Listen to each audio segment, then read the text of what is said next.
Hello. Very warm welcome to another night of Kizobazoba. It's Sunday, it's the Sudan night. Yeah. Please meet Mohamed Awad Farah from Khartoum.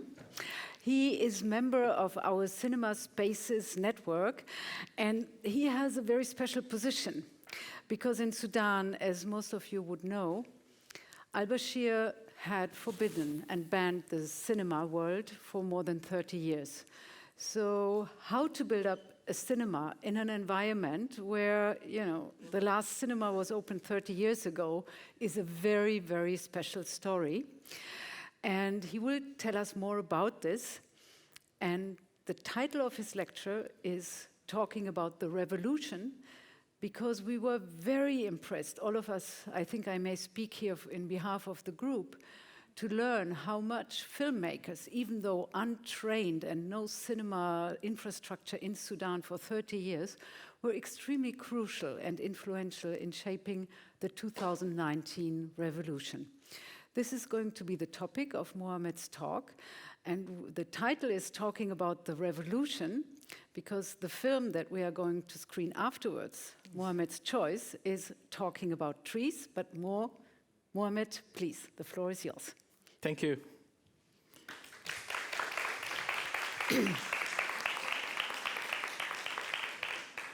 Hello and welcome, everyone, to the wonderful world of Sudan. Of course, most of you know my nation, Sudan. And Sudan in Arabic is a name of the black people's country. So we are the only nation on earth, as I know, is the only nation which is proud, and they say it loudly, to be the nation of black people. So Sudan survived three twists in the storyline of the creation of a nation which have a democratic government, and my people of Sudan made three famous revolutions to have a democratic and stable government which speak the same language as the normal people of Sudan. So this is Sudan, where everything seems natural. And this is the little me. That was a picture in the early childhood that we have in Sudan. I was born in Khartoum in the year 1984. I lived in Sudan till the early 90s. And then a military coup, before that with 1 year, happened by who is named al-Bashir. He came as a militant, took control of the nation without having any knowledge of how to make it work. And having no one with him to tell him the recipe of success to govern a nation. It was the biggest nation in form of land within the Middle East and the Arab world, rich resources and everything speaks the language of success in Sudan. By default, you have to succeed it. But for us as children, we grow up in a country that lacks many things, including the basic rights and, of course, education. We were sharing 1 seat, 2 children, 1 book, 4 children at the school. It was difficult, but it was fun. We were sharing and caring. We were in a nation that we share everything. We grow up with those values.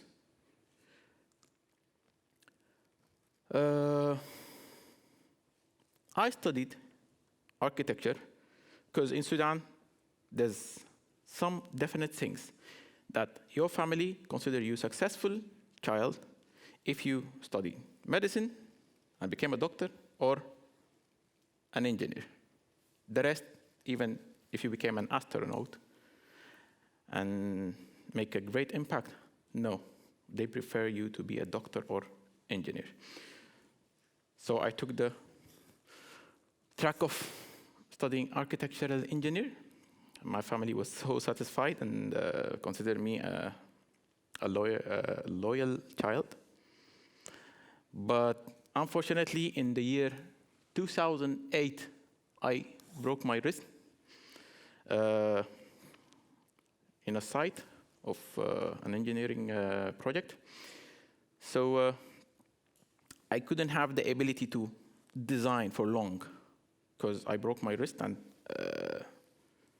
the main finger of supporting the ruler for the drawing. And we were studying designing architectural models and designs with our hands. We were not yet in the development of the CAD design. So at the hospital, this man visited me frequently. We started talking about our passion. How can we develop this nation? We want to travel. You know, the youth talks about actualizing yourself. So he opened my eyes in his field of work. He's a film director. He does documentaries. His name is Mazen Abdelghali. He was the first one who let me think about filmmaking as a tool to support this community and actualizing myself. In a nation we don't have a great and massive development. We don't have that infrastructure, so we have little opportunities to succeed as an architect.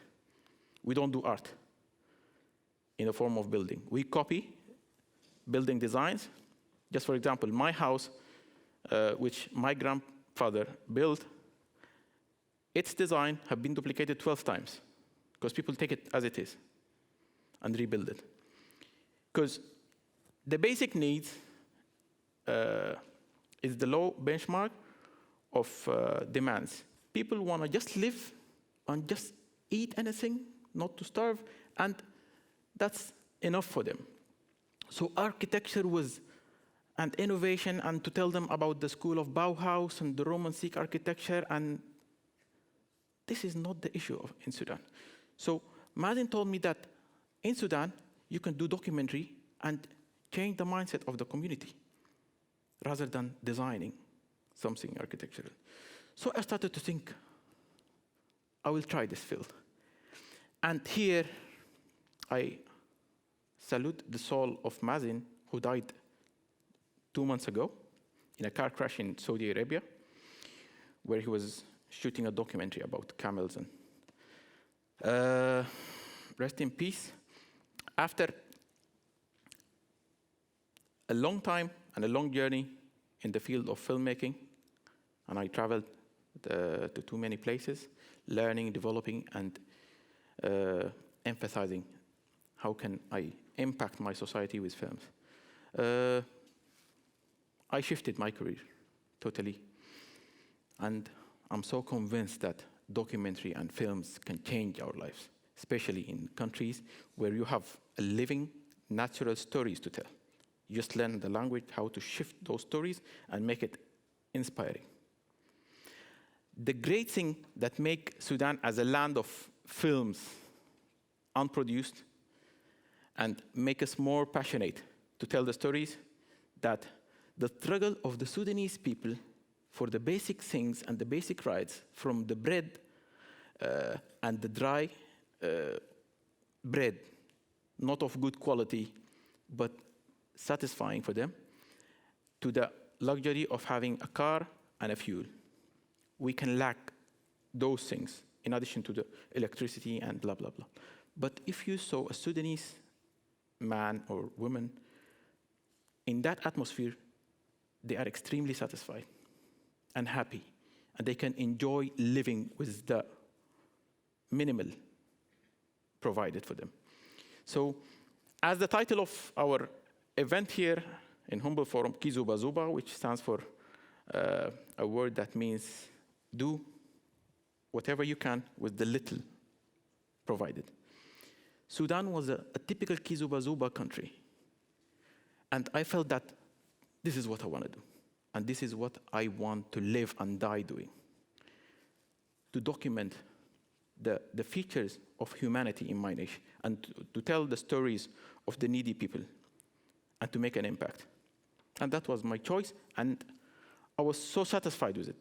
But my family saw that this young boy is an outlaw against our standards. You quit architecture, which is a good reputation in my country, and do something with your camera and playing and having fun. This is not what you should be doing. So that was a revolution, and that was my first revolution against the standards and the prototype of. Here is the community that I shifted to. It's Sudanese filmmakers and Sudanese film activists celebrating the success of the first edition of Sudan Independent Film Festival, which is managed by this man, Talal Afifi, and here is Amjad Abu Laila, the director of Yulaya 20. This is my new community, and this is my new family. I felt so valuable in such a community. I traveled to many places. I knew many people, more valuable than the previous times that I was an architect. So we started doing something for the community. This picture was caught live in action, where a child having nothing, let's say it frankly, having nothing but satisfied and happy, and you can see him smiling during the video, which we will show. Drinking water, the worst quality of water, but satisfied and resilient in a way that I was shocked. If I was an architect, I couldn't have the chance to witness things like this. This is a documentary series, and the first documentary series I produced for a television in Sudan called Blue Nile TV channel, Nil Al-Azraq, for consecutive 3 years, which was called Humans of Sudan. And this is my sector where I find myself interested. Whenever I go, I produce something for the humans of Sudan. I directed this documentary series, and here goes.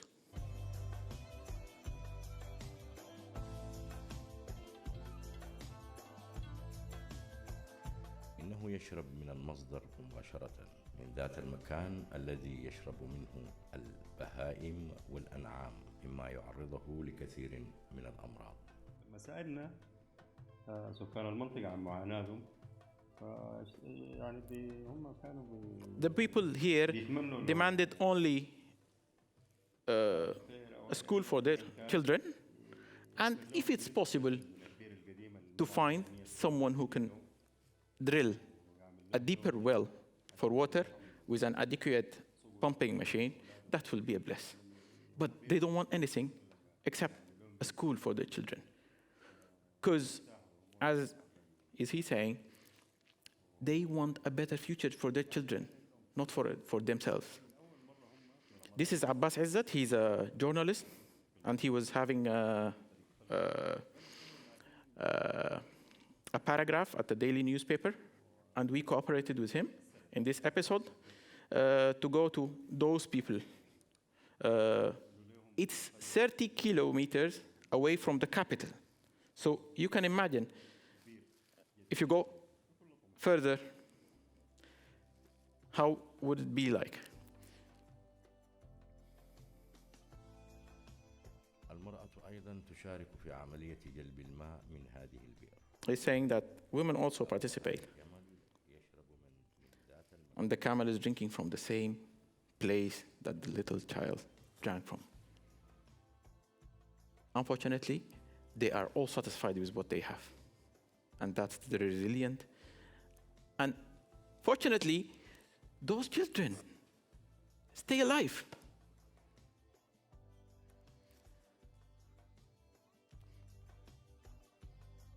They learn how to ride donkeys, they learn how to bring water, but they don't know how to write and how to read. And this is a tragic situation.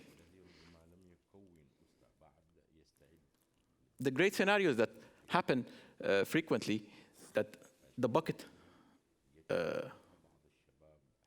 fall down, and a young man like this guy go down without any safety. Okay, I hate showing negative things about my country, but that was my passion, to tell the stories. What we did was showcasing this experience, and we told their stories, and we put their account numbers, how to support them, where is their situation, and blah, blah, blah, and connect them with donors and NGOs who can help. They have been served. And during the episodes, we got too many calls that, where is this place? We want to help it, and blah, blah, blah. So at the end of the day, this is the impact of documentaries. Women use humanity values in general was devaluating during the times of al-Bashir regime controlling the nation. And they misused the religion of Islam, putting a big brand of this is an Islamic state, and Islam did not tell this. Islam did not tell you to misuse your wealth of the country and the resources. So we end up having a country run by a few collectives of the military coming to power with a military coup from July 89. 30 years of mismanaging the resources. Sudan is one of the richest countries in oil, gold. We rank number 3 or 4 in gold exporting. But unfortunately, we don't know how. How is that? Massive operation. You cannot speak. You cannot talk to any of the ministers. Most of them come from the military part. We have too many qualified people, professors, associates, elites in all the sectors. But how can the urban planning minister be from a background of military? He knows nothing. The infrastructure minister, military. The foreign affairs, military. This was the situation. They don't know how to run it. At the end of the day, okay, as filmmakers, that valued much. We were doing documentaries, short feature, and posting it everywhere, connecting to bigger rings, to tell the pain of the Sudanese people, till we reach a level that all the humans of Sudan and the people of Sudan have one demand, and united. Al-Bashir must go. As filmmakers, we united to reach that level. The unity of a country which is extremely diverse. We have more than 400 dialectics languages. We have 114 tribes who don't look the same.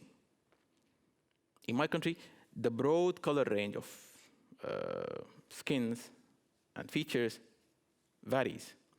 You can find anything.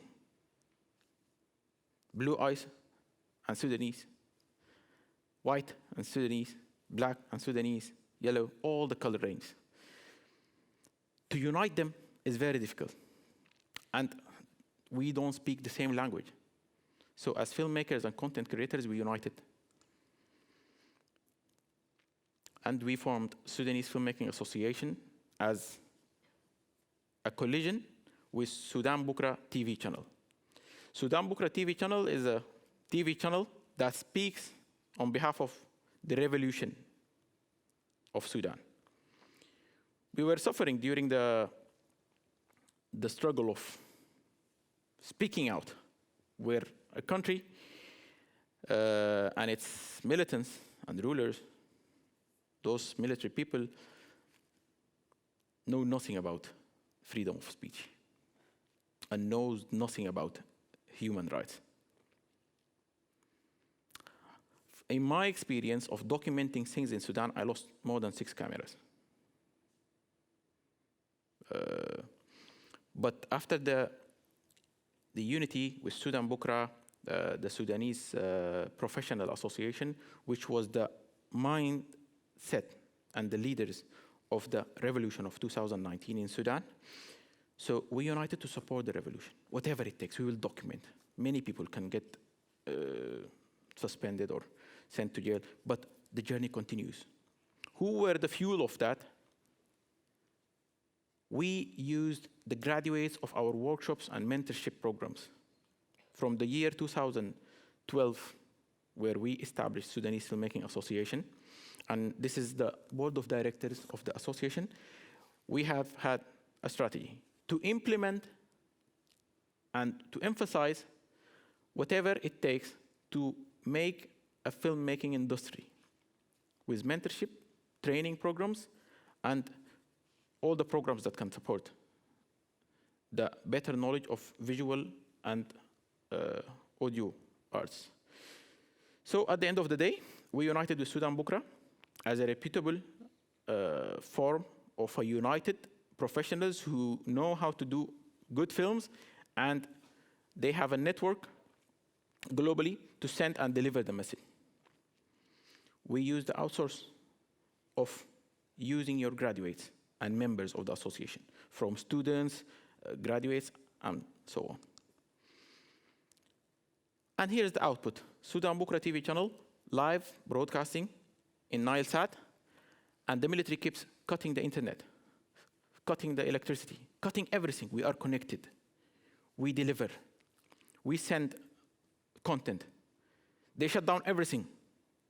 I took a hard disks that have all the data. I traveled to Dubai, where the electricity and the internet is available, and I delivered a lot of content according to the program map of Sudan Bukra. So we struggled to survive as a TV channel of Sudan Bukra and SFMA during that harsh time of the form of freedom of speech. But it happens. And now we have Sudan Bukra running and live on air till this moment. And that was a success to keep it running with the funding that pays monthly the broadcasting fees for a satellite channel. And of course, you know, it's very expensive. But the Sudanese diaspora were transacting and financing the airing of Sudan Bukra.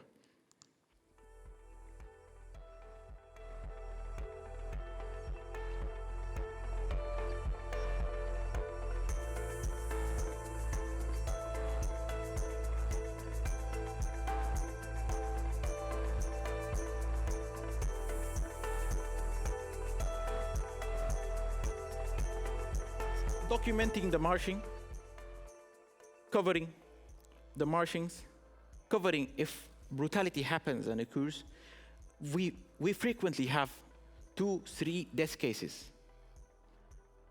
in every marching. The death toll rapidly increases day by day. Whenever we have a marching in Sudan, in the different areas and cities, the death toll counts increasingly. The injured are escalating. So covering all those topics, we used mobile phones to cover the marchings, not cameras. We were using also drones in some opportunities. In that massive operation, Many times we got a headshot recorded on camera, but I will not show it to you.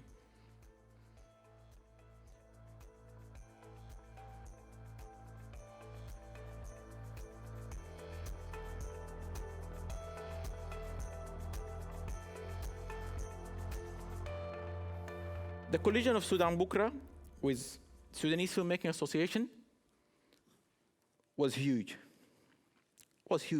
And increasingly, we started to receive requests and inquiries from all around the world. How can we support you?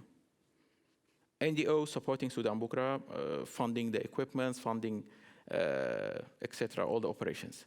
As SFMA, Sudanese Filmmaking Association, we were technically guiding, setting the roadmap, delivering and segmenting the role, who will be covering this, which is important, which is so risky. And I was proud to be the program managers. And I was inquiring and employing, if the term is correct, the staff and the people who runs the show of Sudan Bukra. It's happening, it's running until this moment. The people whom I assigned are still running, even the timeline here and the update of this. So it's up to date, it's running. And that was an achievement.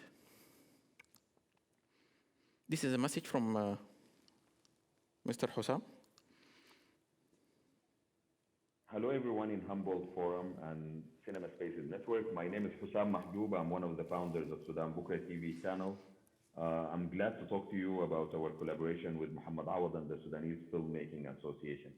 When masses of the Sudanese people took to the streets in December 2018, resisting and protesting the oppressive regime of Omar al-Bashir, who ruled Sudan since 1989, there was almost no media coverage for the protest or to the what was later on called December Revolution. Sudan Bukra started broadcasting in the early months of 2019 to provide independent and professional news and coverage for the revolution to the Sudanese people. We relied then on a lot of independent and many of whom are unknown volunteers who provided footages of the revolution and the protest. Among them was Mohamed Awad and members of the Sudanese Filmmaking Association. They provided daily videos for the protests in different parts of Sudan. And when the military regime cut the internet in the aftermath of June the 3rd, 2019 massacre, Mohamed Awad and the members of his fellow members of the Sudanese Filmmaking Association provided valuable coverage for the events of resistance by the Sudanese people. And Sudan Bukra was among the very few sources of information and news about what was happening, leading the way to the impressive June 30th, 2019 million marches, which proved that despite the internet shutdown, the Sudanese people was innovative in creating ways of keeping informed, organizing, and preparing for the 30th of June marches, which was one of the highlights of the Sudanese revolution. The role that Mohammed and the Sudanese Filmmaking Association has been playing and still is playing in documenting the events of the Sudanese revolution and in keeping up with the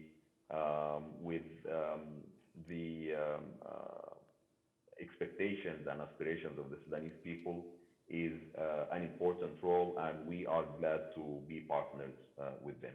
Thank you very much. Okay, that was Hussam.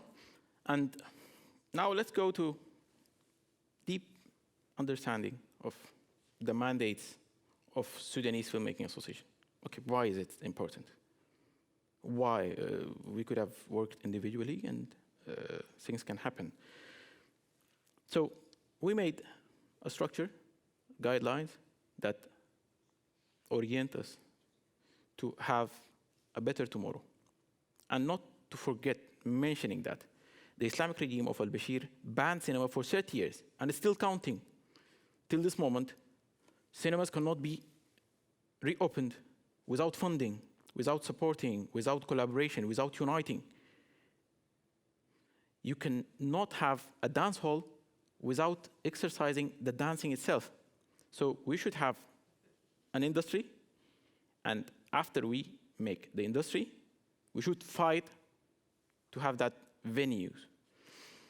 So we think if we unite and make it clear in our agenda and our strategies as an association, to have those understanding mutually. Sudanese Filmmaking Association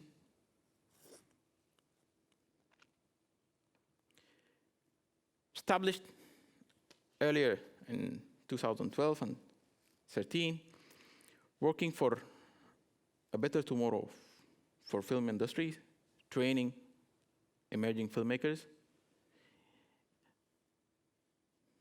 representing Sudan globally. That was in Berlin, 2020. To provide advocacy for filmmakers, film funding, and screening of films. Being there in film markets and provide opportunity for filmmakers.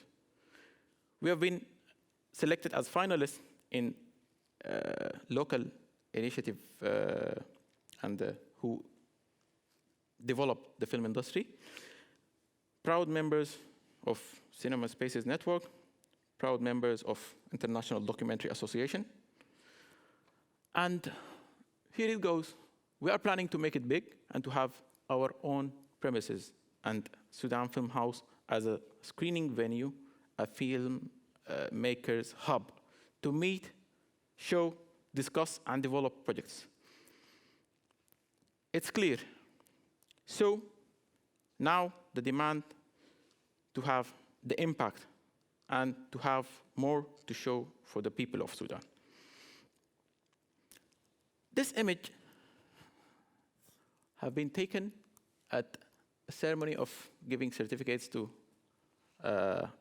our mentees and student members who graduated from a workshop with Mr. Tayyib Hassan, who was teaching them about the techniques of filming and cinematography. And suddenly the electricity cuts. They used the light of the mobile phones. This image is very important because for me, it gives me a power to continue to serve this community. They are smiling regardless of if there's electricity or no. Sudan is a tropical country. It can get hot, but the journey continues. And they are all smiling. So this is what I'm here to tell you, that regardless of your circumstances, let it go, and the pain will go away. As filmmakers of Sudan, we are proud of our community. This is an output of Faris Fakhreddin, who is a graduate, who stayed with us for 3 months, learning how to do filming, how to shoot with drones. And here is the first production that he did. Even he narrated that. 12. Sharp on the clock. Khartoum's inner streets are empty, but come outside. Do you see that?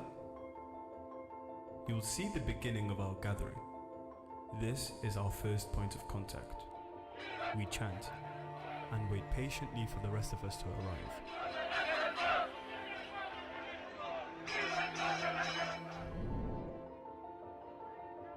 Our exhilaration builds up slowly until finally the two processions meet.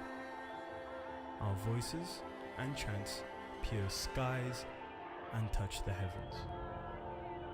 And we continue our march towards 12 Street.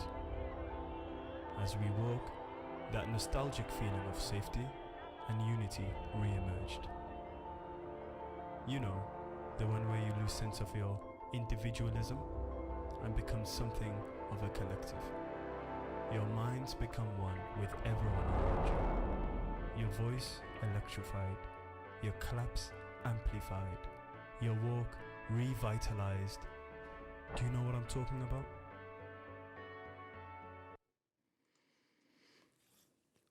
The importance of surrounding yourself with people is one such feeling. I spend more time at office and doing projects like films and TV content, TV documentary series and whatever. In a scene like this, where we brainstorm and develop things that we want to produce for the next coming, for example, marching, how can we advertise for it? Should we do a motion graphic content or a small video, or should we X, Y, Z? Ideas, the exchange of the beautiful and innovative new solutions. These have been hosted by an Impact Hub network. We were using their shared office space to do the brainstorming, because we've been tracked at many times, so we regularly meet at places where too many people come and go. So this was the atmosphere of developing the content and developing the scripts for productions. In general, we were proud of what we did and still and insist that we will keep the humans of Sudan the #1 priority in our mandate, to be the ally and the supporters of the better living conditions for the humans of Sudan. And this is the value of films. Films can make us laugh, cry, get emotional, but we are using it to build our nations once again. After 3 consecutive revolutions that fails, and our revolution have had a military coup which stole the show by military partners in ruling the country after the agreement of the revolution and toppling al-Bashir. The military party said, okay, we will co-run the show with the civil government. But unfortunately, a military coup seems to be happening. And every time we wake up and looking at the military part where they can do something. So we kept on informing people about how to keep your revolution safe from the hands of the military. Because it happens once, twice, and we were afraid that if we didn't make people aware, this thing will happen again.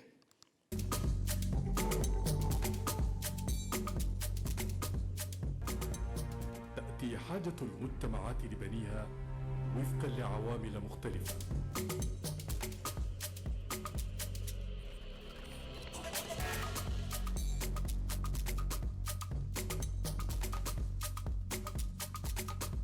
نحكي نقول مدنية أو مدنية خيار الشعب، إنه ليه مدنية؟ أو قاصدين شنو بيه مدنية؟ Those were content provided in Sudan Bukra TV to make more knowledge about the civil-led governments and the civil government systems, and how is it valuable for countries who have a civil government and comparison with the military-led governments. And what's the destiny of each one and each model, to make people hear more about that. There's an extreme darkness on that spot of why do we prefer civil government? Because it's based on technocrats, people who know how to run this, and educationally have the background. So to raise the values of humanity in Sudan, we were insisting on producing content of that feature. The other tool was screening in public places. We check on the spot of the capital map, where do people gather most? And we stretch a screen, bang, and we use some projections. And here it was a screening that we made in 2019. And during the revolution days, we were showing films, just like here we showed the film of Hajooj Kuka, Beasts of Antonov, which was talking about war in Darfur and who initiated that war and who's benefiting. Having a civil war in a country that lacks the basic fundamentals, who's benefiting this? And war is something bad in a way that you don't wish it even to happen to your enemy.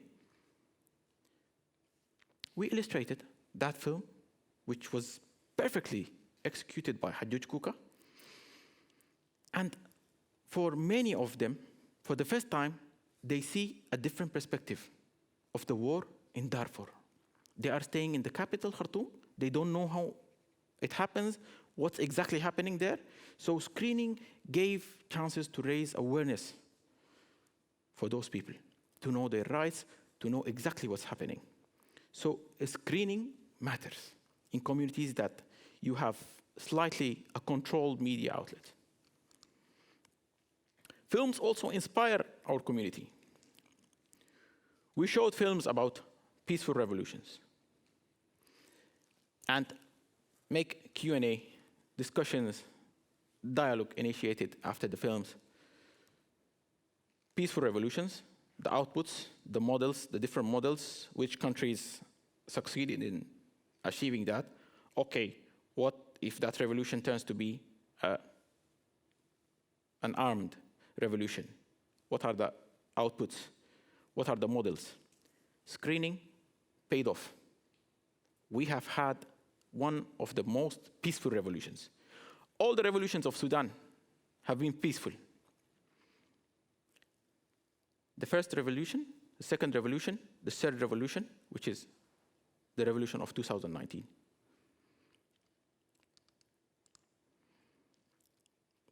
This is a film, a short film, directed by Mohamed Kordofani. I believe that it shows some of the brutality that people like us face when they get sentenced to jail or get caught using a camera or shooting or doing anything against the system of al-Bashir. And after that, against the will of the military. And I want to make it clear, we have military in here, we have the civil part of the revolution here.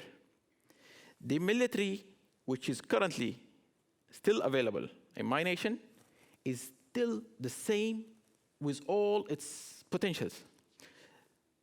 The revolution part, the civil part, who runs the show and succeeded in toppling al-Bashir, they removed the head, but not the body. And the body is the military, which includes intelligence and vice versa. This film gives you a hint about what do it look like inside those prisons.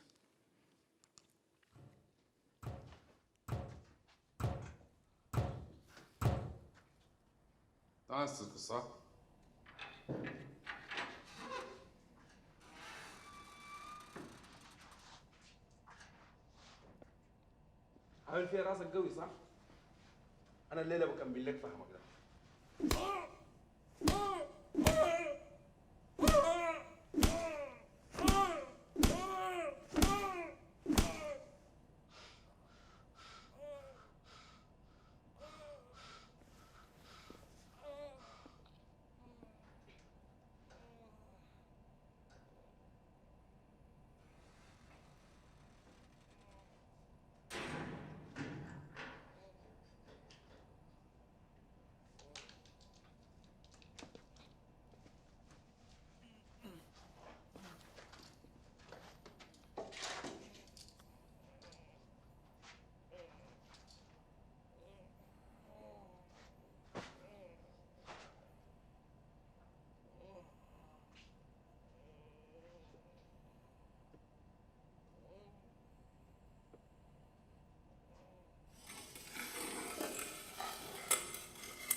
ما حشيل الكمامة. عارفك داير تقول شنو. حتقول لي حرية التعبير والاحتغالات والتعذيب، وانا حقول لك البلد دي ما داير انها تبقى زي سوريا عشان شوية شماشة مرقوا الشارع مع حبة بنات مطلوقات. عارف مجرد كلامي معك ده يعتبر مجازفة وممكن يتحاكم عليها عسكريا. لو انت ما سكت في زول سمع الكلام ده نحن الاثنين في ورطة.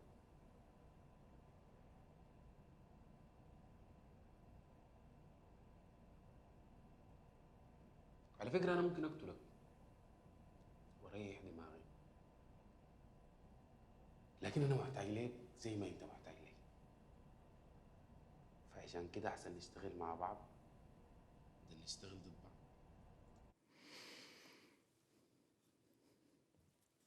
Okay, here is a broad illustration of the journey to topple al-Bashir. It was a long road, but this has to continue. And I want to flip the understanding of revolution. Every one of us have a revolution within himself. From the first day you started to think about, I want to change things around me, till you have an output in here. The dictator can be there in all our activities, an obstacle. So we started this in a city called Atbara, and was for one thing, the tripling of the price of the bread in Atbara started all this revolution of 2019. We end up with this. And the catalyst to all of that was the marching, the unity of the different parts of the community. In December 18, the marching starts in Atbara. Atbara is the industrial city of Sudan, where trains and the center of the industrial development happens in Sudan. So that was the working class who suffered much.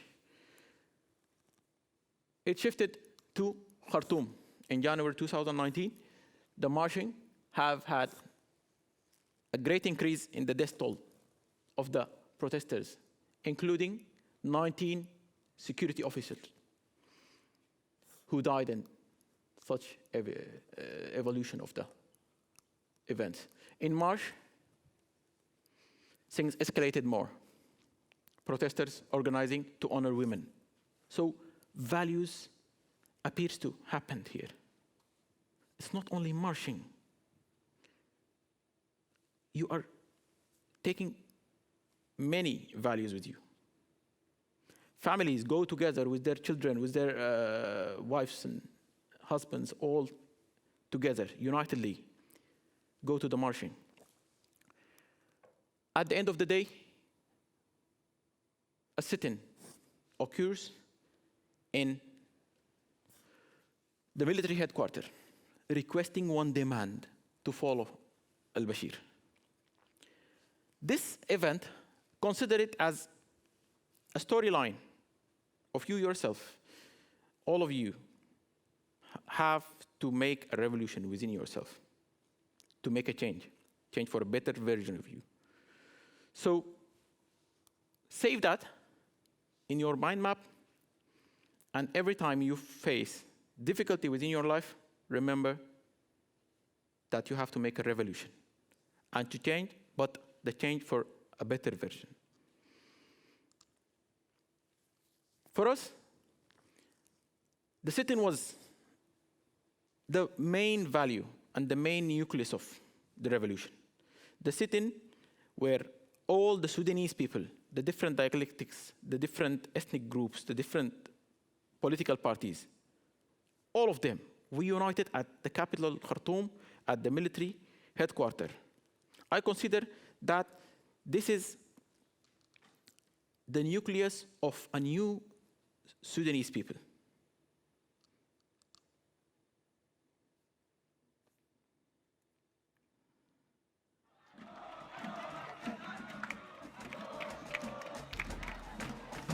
ما في زول كان بيتوقع انه الرياده العامه تكون بالحاله دي.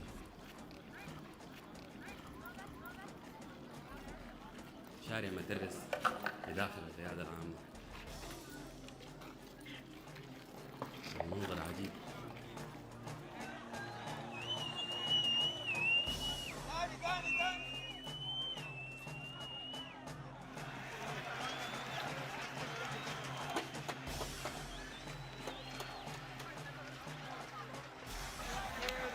الموكب بتاع يوم 6 في تعبئة تامة له من قبل المهنيين أو صفحة تجمع المهنيين من قبل 15 يوم.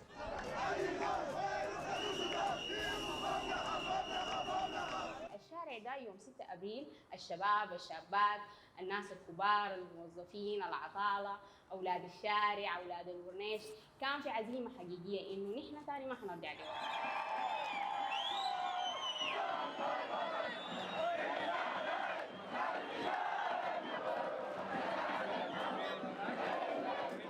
تفضل بس أنا بالنسبة لي هو شعار بيلخص كل واقع السوداني الفات.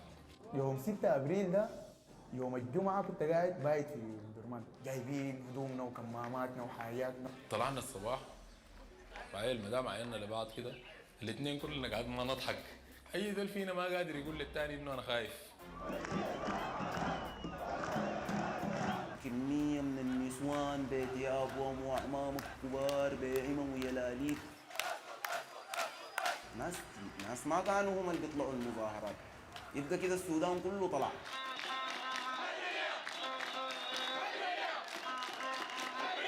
التحول الحقيقية في الثورة دي كانت يوم 6 أبريل، هو الاختراق الحقيقي لنا إنه نصل القيادة العامة ونحتصر. الناس كانوا بيفتكروا إنه القيادة هي كانت رمزية، لأنه الناس بيفتكروا إنهم لو وصلوا لحدود 500 متر من القيادة العامة الناس ممكن يكونوا شكلوا انتصار.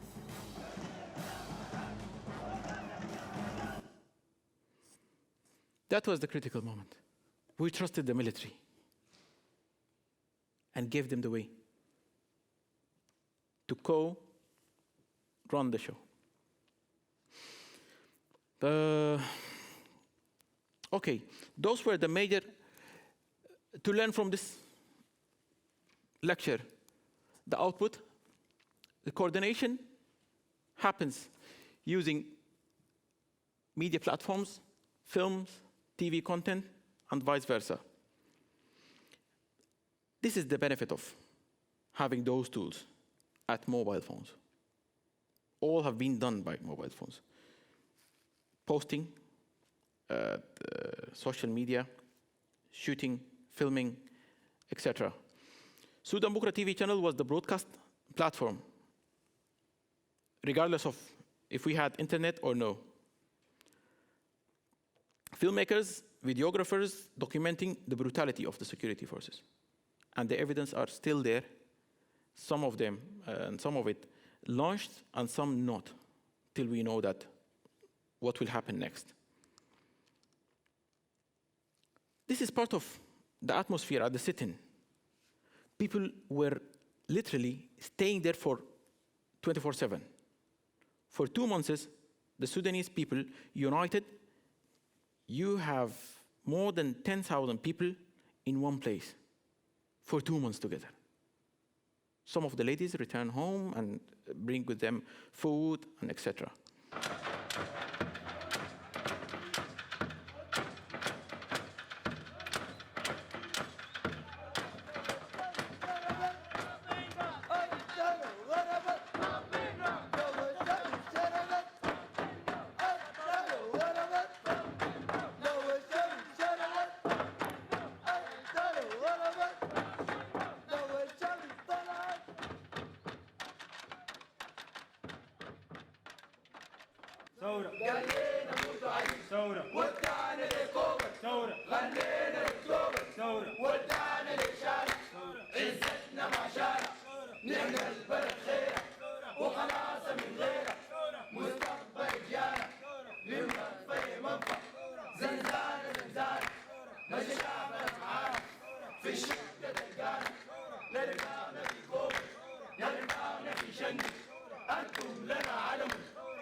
أنا مثلا عندي حاجات جيت عشانها تمام.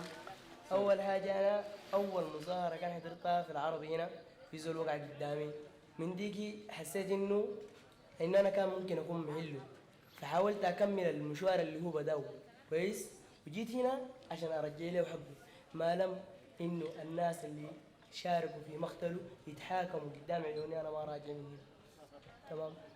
في جزئية كبيرة ما عارفة الحاصل أصلا شنو برا وجوا، يعني الاعتصام زاد وبوري الناس انه في فنانين شغالين، بوري الناس انه في اطباء قاعدين، بوري الناس انه في ناس عندهم شغل بيحصل، يعني في ناس ما عارفين اصلا كان في حاجه اسمها نقابه المهندسين، ما في ناس عارفين الكلام يعرفوه هنا. صباح الخير يا سلام، لا خير، صباح الخير، صباح الخير، صباح الخير، صباح الخير، صباح الخير، وي وي وي وي صباح الخير عليكم واللي فيكم يتعرف ابليس انكسر قام انصرف عيا كذا فالشعب يفوت زنقه زنقه وسوقه وسوقه كمان. Okay, this was the atmosphere. Resilient as a nation, resilient as a people, and we prefer to keep it that way. Regardless of the political atmosphere, we are satisfied with what's happening with the Sudanese people in the form of resilience. We used different tools, including GoPros for the risk factor.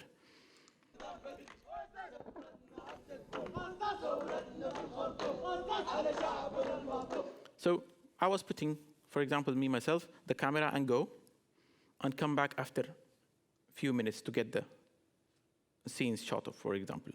We used drones, as I said. Different techniques to do the filming. So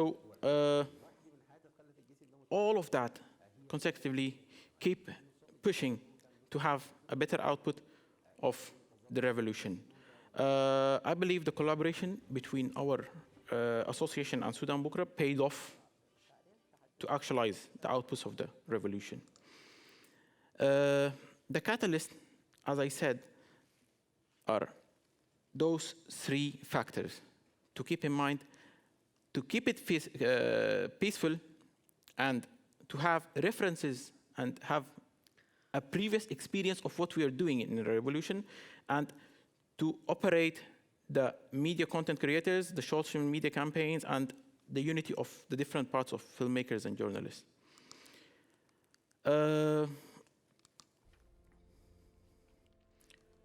Children knows the values of such movements, and to have it for the next generations to understand how is Sudan developing in a form of democracy. That was a factor that we didn't miss in all our activities. Okay, back to the films that have been produced during that harsh time. We have the film, which we showed part of it, Kajar Prism, by Kordofani. You Will Die at 20. The films here with some stars are the films that got awards globally. Journey to Kenya, talking about trees, and this documentary, which will be showed after this lecture, it talks about the need for cinema spaces in a country that have 30 years of banning cinema. Khartoum Offside, or Offside Khartoum, we pronounce it in Arabic differently, by Marwa Zain, who killed Ali Fadl. He was the first martyr after the coup of al-Bashir regime. We made a documentary series about that, Revolution Chair, directed by me, aired in Sudan Bukra, about the revolution leaders and their vision towards a better Sudan. Sit-in site, documenting the sit-in of the revolution.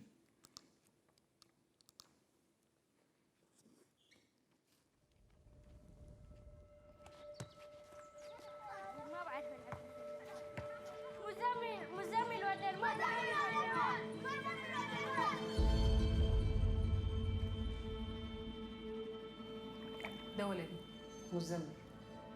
الخليفة قال لي بيموت يوم 220 حوالي. وش اقعد؟ مزمل لا ده والله كان. والسلام علي يوم ولدت ويوم اموت. دي دايرك توصل لي بيت الانجليز الكام مقفول ها؟ حرمنا بيع الخمر. جبت ده؟ هاي طبعا انت ما طلعت من الحله المعوجه دي، الخرطوم ما شفتها. انا ما عندي بكره. حابسه روحك معايا ليه؟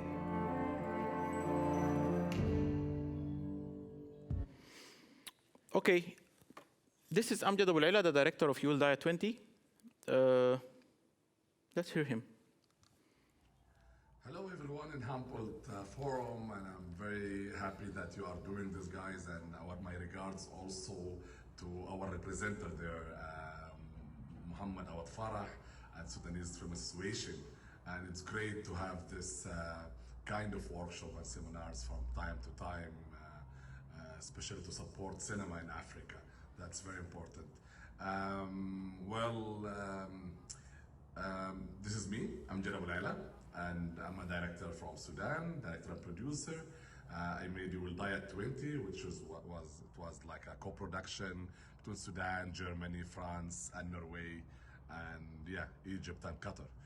And I mean, we made this film in Sudan in 2018, and it was really a challenge doing it during the revolution and under the past regime of al-Bashir. And after that, we thought like this supposed to be finished, and it was about to finish when the revolution succeeded, and we had like a very liberal and open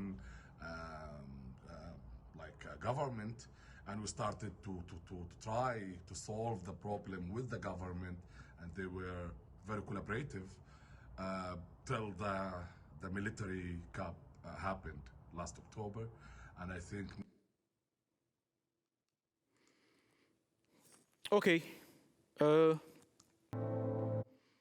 Journey to Kenya was a film about people who felt that they want to inspire the people of Sudan, doing something resilient. So they traveled to Kenya by bus because they lack the funds to travel by air, and it tells all the difficulties through that journey. And they made it for Sudan to inspire. شفت الكورة القوية دي ضربت على صباعي معلم ما كان أقول واي. شفت الكورة نعم أكثر شيء. احكي لك ده احكي لك شنو؟ احكي لك عن حياتي ولا عن شبابي ولا عن شبابك اللي راح الضاع. نقول يا ريت شبابي الضاع ودعوا تاني ودعوا تاني لحظة ما نسيتك ولا لساني.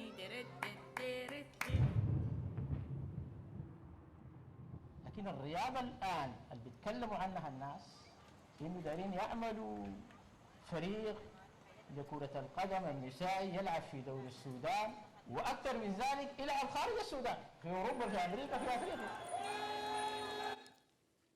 Okay, that was Khartoum Offside by Marwa Zain about a football team of ladies in a country that they don't believe in the women empowerment, and it achieved many awards and resonates. Here's the talking about إذن أيها trees. الأصدقاء اليوم عبر الصفحة الأولى نعود مرة أخرى. السينما السودانية البطل الذي لأنه جابوا الأفلام المكررة. السبب؟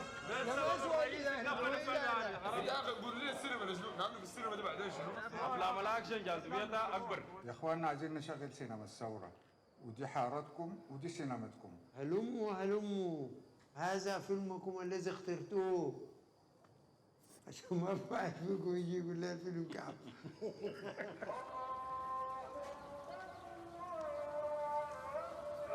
تصور يعني 6 جوامع في المحيط ده مش ممكن. لا السينما هتبتدي بعد الأذان بتاع العشاء. أول أفريقي يدرس السينما. موجود قبل غير. معانا ديل دارين طبعا عندهم عروض كده لمدة شهر. أمن والمخابرات دي كنا كويسين.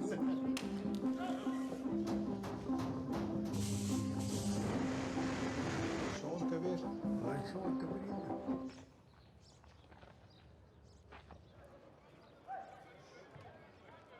لا المهم بيعمل شنو؟ الله يكرمك.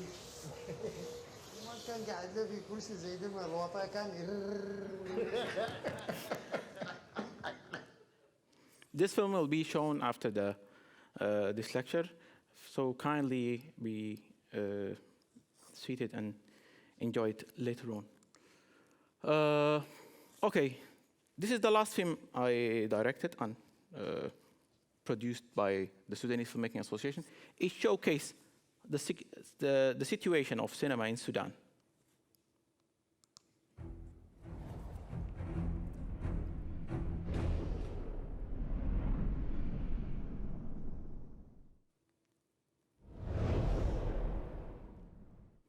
الخرطوم دي يمشوا فيها وين؟ مع الكهرباء القاطعة دي معقول الواحدة تكون محبوسة في البيت طوالي كده؟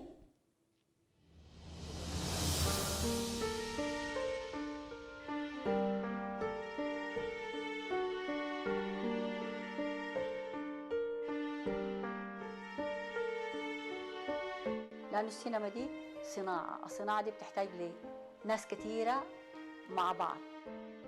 لما نجي أعرضه الناس حتشوفه لأنه ده بيمثلني.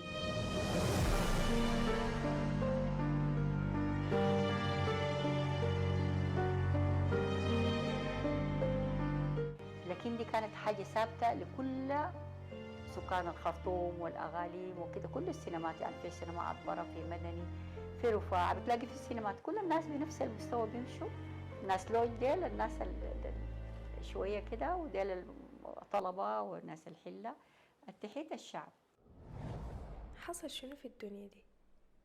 والناس الحلوة دي مشت وين؟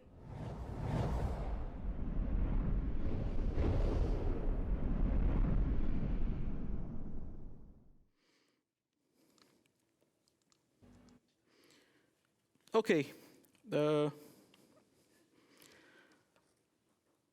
here we go. We enrolled in Cinema Spaces Network. It was the happiest moment to find a mutually understanding mindsets that shares the same passion of yours. We are all cinema spaces members acting in film industry, in screening, in finding better opportunities for cinema spaces within our network. So we owe it to great efforts by great people. Dorothee, along with many, are working hard to keep it running, and we support each other. In FESPACO 2021, a twist happens, and we were extremely happy to meet for the first time as members of Cinema Spaces Network, and happily, I was returning back home. On the 25th of October, when our flight landed on Khartoum, 4 hours after, they declared a military coup. The Prime Minister, house arrest. The military sent all the ministers of the civil government to jail, and the democratic reform, which happens after the revolution, totally collapsed. Such a twist in the story. We have to go back and be resilient and continue the journey. And this is the situation now. I felt at risk. My wife had to fly to Cairo to escape the circumstances which can escalate later. Because most of the people who run the show during the revolution either sentenced or sent to jail or being tracked for any movement. So I find it possible to go out, travel, till the situation gets better. But the thing is, we should be resilient. We should keep up the inspiration to have something, to have an impact, to keep it running and never give up. Currently, the military and the people who make the coup cannot run the show. I cannot run the country. And the financial and the economical status is dropping down. They ask for help, but no one is willing to cooperate with the military coup leaders. So democracy is a continuous action. We will keep on fighting till we achieve our goal.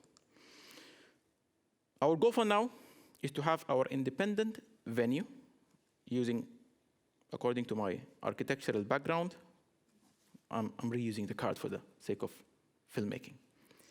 To have 2 containers on top of each other, the space between them will be resilient enough, protected from both sides, and it should be a screening venue.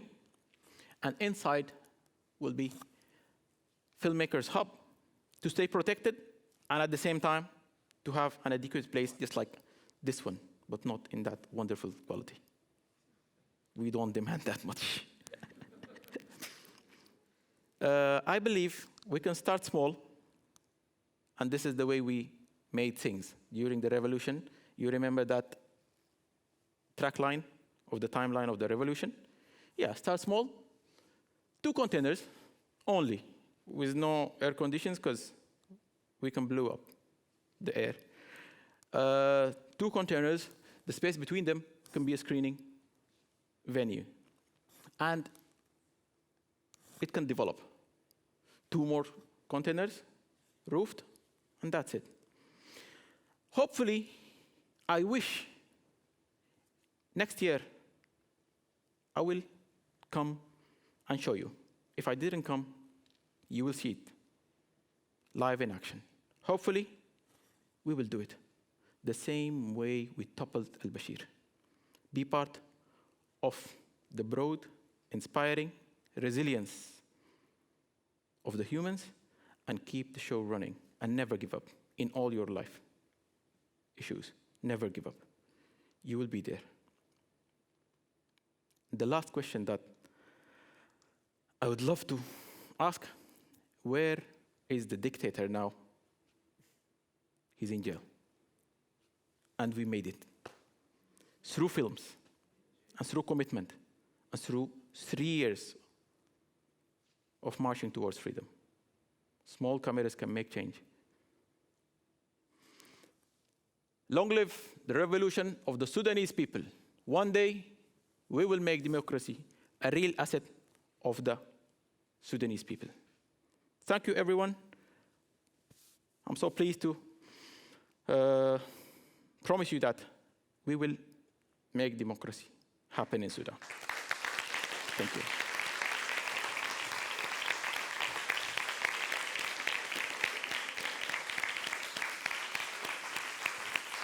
Thank you, everyone.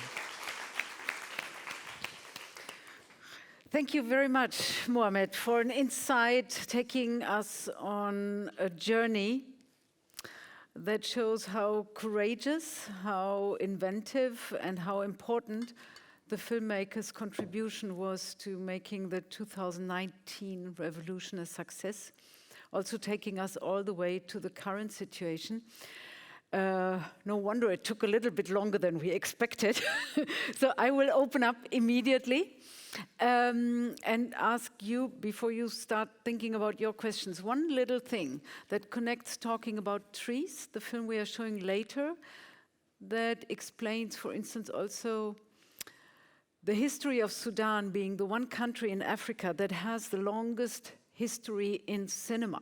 So my question to you, very briefly only, in how far do you think this very particular history that shows how film-loving, if I may generalize so, Sudanese people are, in how far that related to the filmmaker's success in the 2019 revolution, the connect between?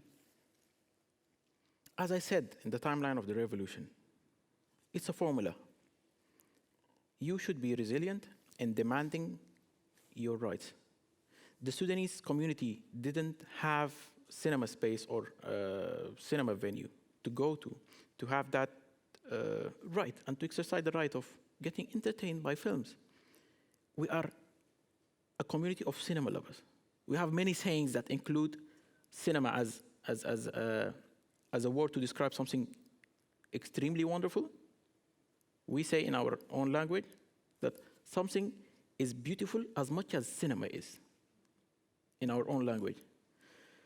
So the community of Sudan adores and loves cinema. 30 years of banning cinema by that Islamic State, reclaiming that cinema gives and sends unpleasant values for our Islamic State by al-Bashir, was the word they used to close all cinemas. And keeping a place closed for 30 years, you can imagine what will happen. It needs investment, funding, more than building a new one, a reformation of structure. But the community is still in a deep love for cinema. And that's why we are initiating the Sudan Film House container cinemas. Over to you, questions, comments to what, yes, please.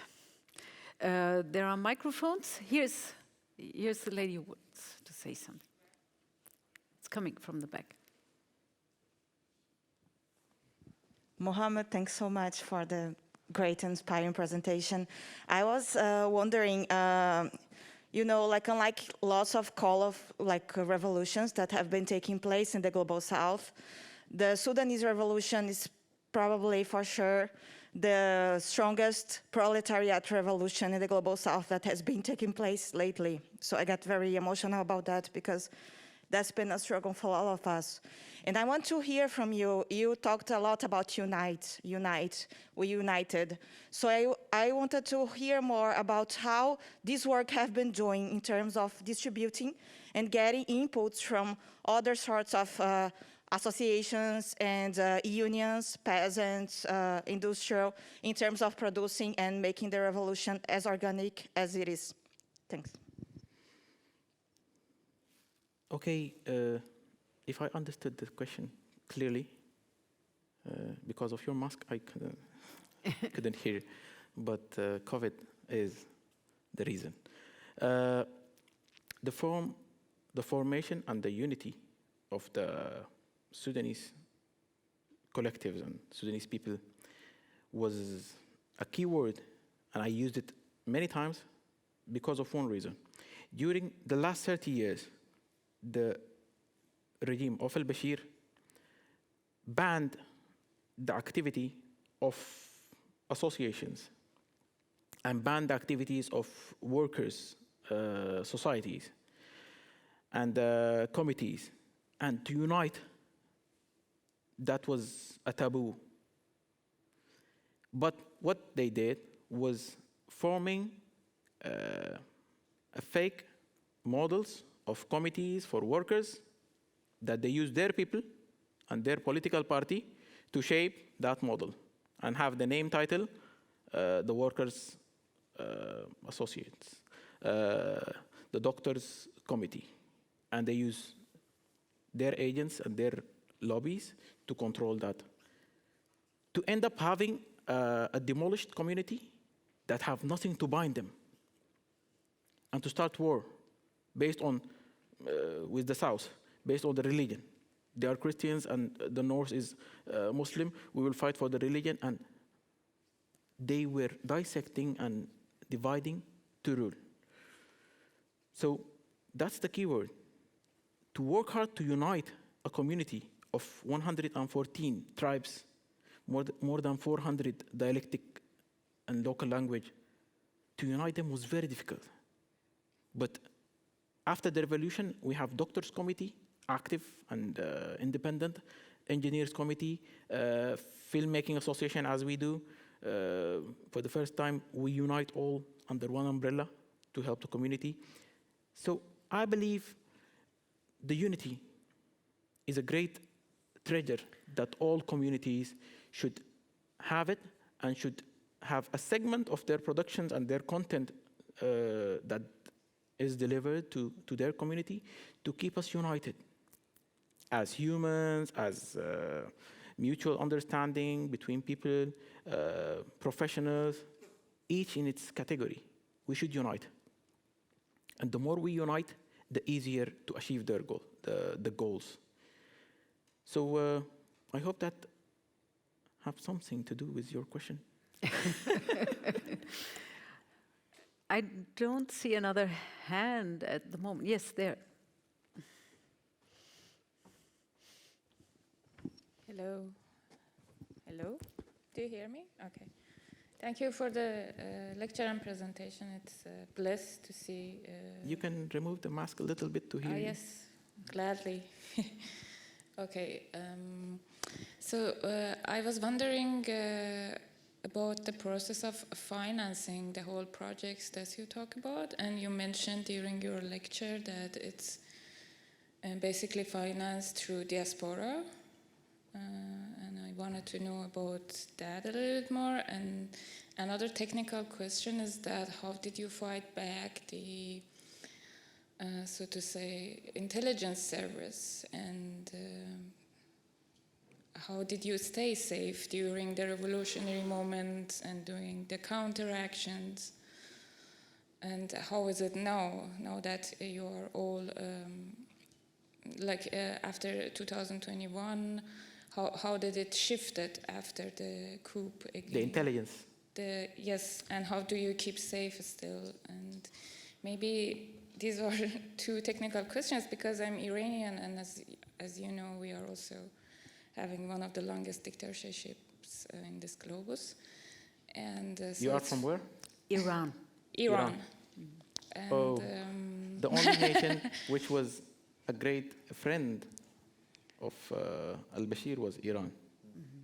Definitely. All are those in our region are united against similar mindsets. Definitely.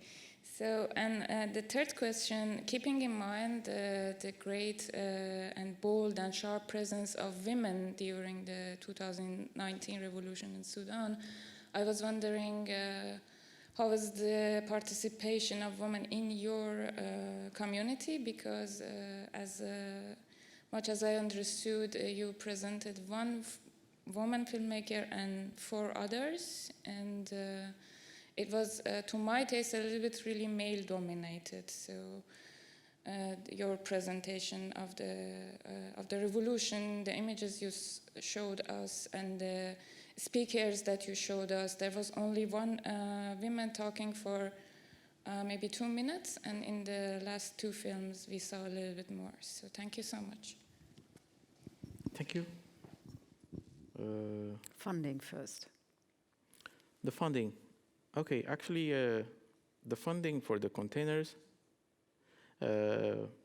we have had a good achievement to have the land by the civil government, which comes after the revolution. So currently we're seeking the main structures of the space, which is the containers. Initially, we're talking about the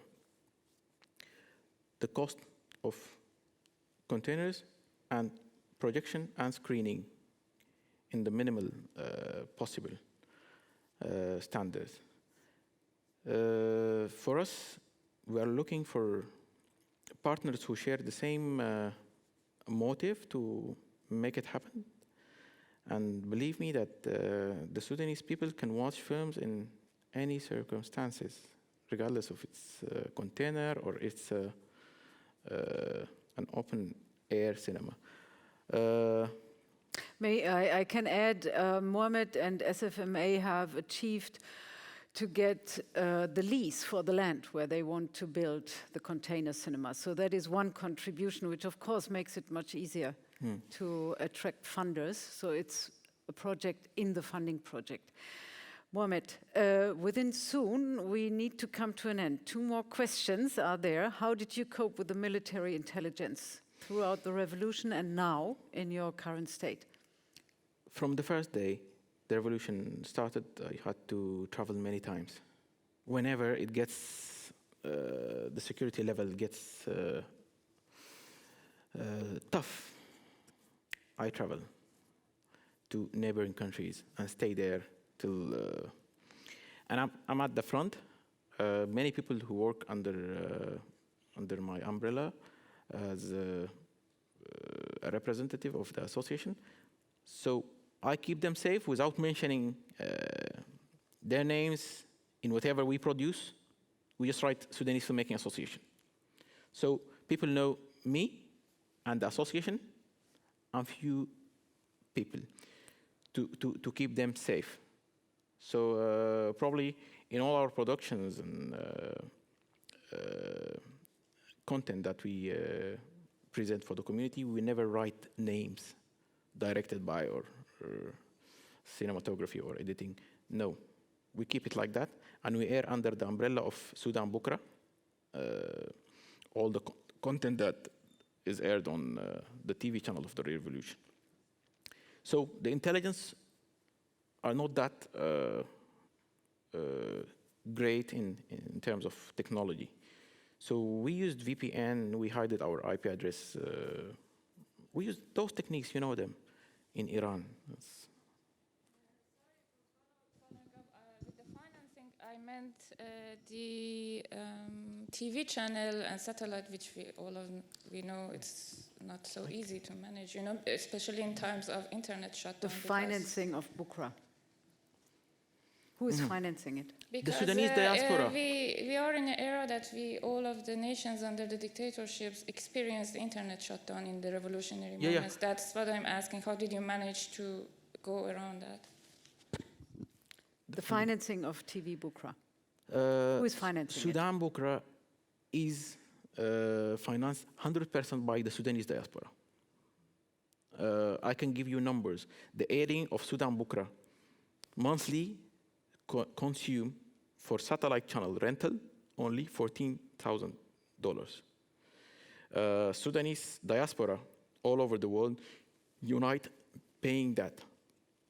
Most of us who were working and documenting and providing content for Sudan Bukra works for free. on a charity base and contribution for the revolution. As long as many young people gave their life, that's considered the least that we can provide for them.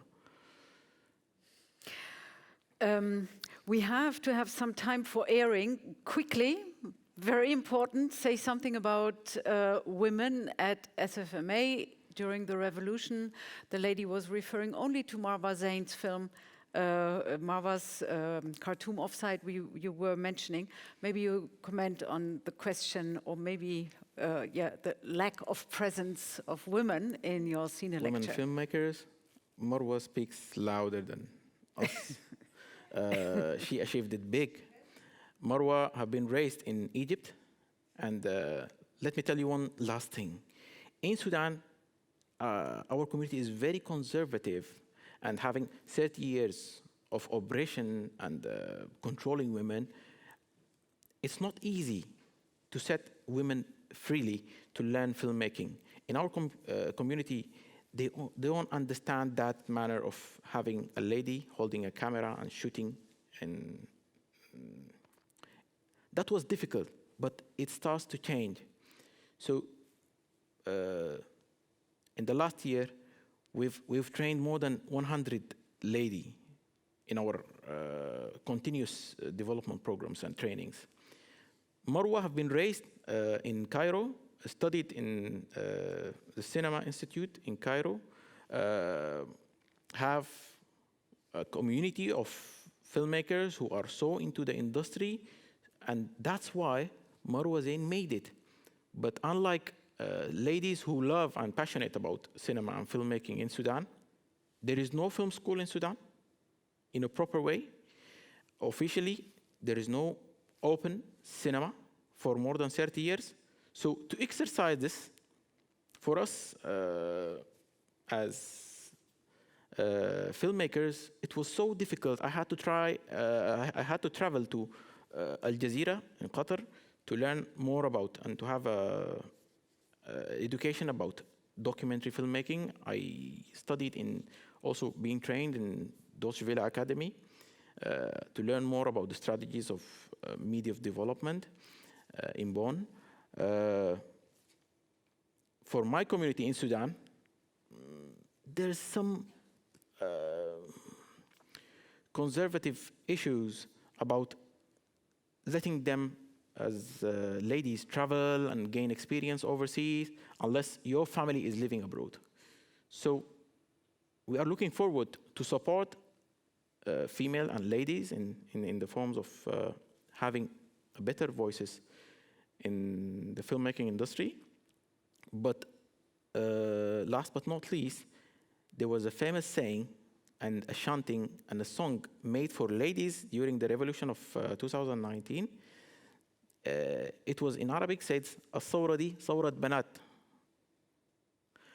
That means this revolution is the revolution of ladies and women of Sudan.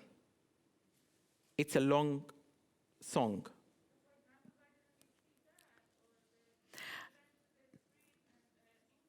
They were all men. So I know at least as a woman from Iran, I'm aware of the presence, how bold it was, how bold it was in Sudan. So I was a little bit, to be honest, disappointed about your presentation, not that we open a space for women to exist or something. You are giving us a lecture about Sudan uprising 2019 without showing a very, very important entity of it. It was only 2 women shown in your presentation. My dear friend, don't be, but I have to also pay my responsibility towards it. Well, thank you very much for this comment. From my point of view, I must say I do have tremendous respect for the work Sudanese filmmakers are doing. It's my sad obligation to now close this, wrap up, ask you to briefly leave and come back because of the airing, the corona rules demand. We have to do this, but not without clapping applause to Mohamed Awad Farah for his Cine lecture. And I hope to see you all at 7 for talking about trees. Thank you very much. Maybe you can come and discuss with Mohamed directly, the lady from Iran. Mohamed, maybe you can continue a little bit outside. And we hope, Sorry for cutting this short.